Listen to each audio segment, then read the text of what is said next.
Have you ever woken up on a Monday morning with a feeling of absolute dread in your stomach? You drag yourself out of bed, sit in traffic, and go to a job you hate, just to pay bills that never seem to end. You count down the hours until Friday, only to do it all over again next week.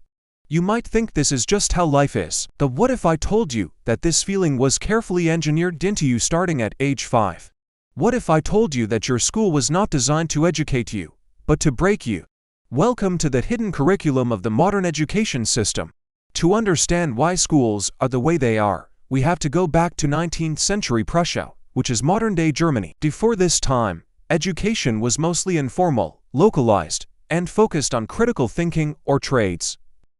But the Prussian leaders had a problem. They had just lost a major war against Napoleon. They realized their soldiers were too independent. They thought for themselves instead of blindly obeying orders. Furthermore, the Industrial Revolution was beginning. Huge factories were being built. These factories needed thousands of workers who would show up on time, do boring, repetitive tasks for 12 hours a day, and never complain. So, Prussia invented a new system of compulsory, state-sponsored education. The goal was explicitly stated by philosophers like Johann Fichte. The object of this education is to destroy free will, so that after pupils have left school, they shall be incapable throughout the rest of their lives of thinking or acting otherwise than as their schoolmasters would have wished.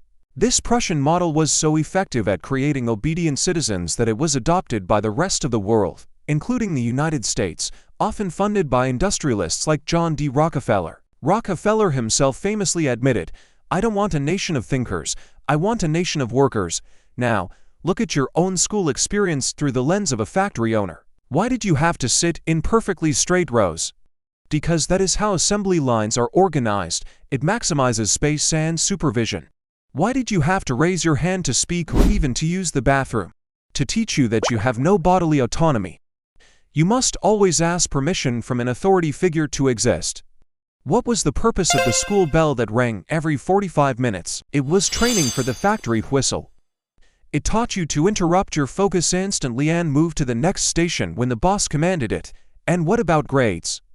A, B, C, D, F. These are quality control stamps, just like on a piece of meat or a manufactured product. They don't measure your intelligence or creativity. They measure how well you follow instructions and memorized approved information. The system rewards conformity and punishes divergent thinking. If you color outside the lines, you get a bad grade. If you question the teacher, you get detention. This is why so many brilliant, creative minds hate school and are labeled as problem students. But the most insidious part of the system is what they don't teach you. After 12 years of forced schooling, you graduate knowing the quadratic formula and the mitochondria is the powerhouse of the cell. But you know absolutely nothing about how money works. You don't know how to file taxes, how to invest in the stock market, how to start a business, or how to negotiate a contract. Why? Because the wealthy elite teach their children these things at home. They need the rest of the population to be financially illiterate employees, not competitors. They need you to be smart enough to run the machines, but not smart enough to realize you are being exploited. Today, the trap has evolved into something even more sinister: the student debt crisis. The system convinces you that the only way to succeed is to go to college. So, at 18 years old, you sign up for tens of thousands of dollars in unforgivable debt. You graduate into an economy where the factory jobs are gone, replaced by the gig economy and automation. But now you have debt. You are terrified of losing your job. You will take whatever salary they offer you. You are now perfectly obedient, debt-slaved worker. The programming is complete. The first step to freedom is realizing that your education was actually an indoctrination. You were trained to be an employee in a world that no longer needs employees. You must now take responsibility for your own re-education. Learn about money, question authority, rediscover the creativity they tried to crush out of you. The school bell has stopped ringing. It is time to wake up. If this video resonated with your own experience in school, please hit the like button and share it with others. Leave a comment below. What is the most useless thing you learned in school? And what do you wish they had taught you instead? And if you think this is bad, wait until you see how they use technology to keep you addicted and distracted.